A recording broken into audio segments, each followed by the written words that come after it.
Doug Banks here. I'm currently standing on the town line of Maxfield, and just to the left of me is the Piscataquis River, where the water is free flowing. But where the water is flowing to on this Thursday is a different story. Over the last couple of days, we had a pretty good sized ice jam, got into some of the narrow parts of the river. What you see behind me here is where the water is flowing to. It's into what's called an ice jam.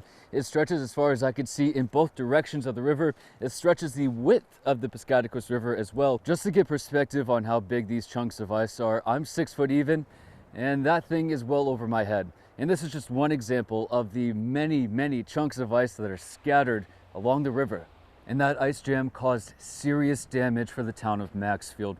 On Wednesday, there was rapid flooding. And here on Thursday on North Howland Road, you can still see remnants of that damage. The water came up about 4 feet a couple nights ago. Driveways leading to houses just a few feet away from the water's edge are frozen over. And even the front of one driveway has completely washed away. We see it coming up the other night, and I was hoping it wasn't going to wash out, but it did, and it happened fast. It was either 08 or 09. It had washed out real good. Hasn't happened since, and I thought after the fishway it would never happen again, but since I've lived in the town, this is probably the best one right here for flooding out.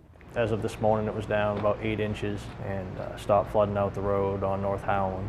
As water levels continue to decrease, authorities here say they'll continue to monitor the situation and those living in the area. If it continues to rise again, we'll go and mitigate issues with the houses or anybody needs supplies. But right now, I think we're in a pretty good spot for it to keep decreasing the water level.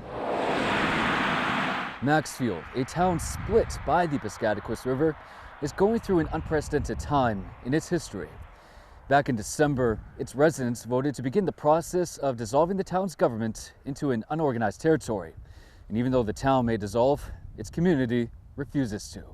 We still covered multiple unorganized for 2 different counties. They're still part of the district, so they get the same coverage that we afford everybody else. If you know everybody and everybody knows everybody, then it works out good when something bad happens, because people pull together and they show up and they're there for each other to help out and get things going again. Maxfield, Doug Banks, ABC 7 and Fox 22 News.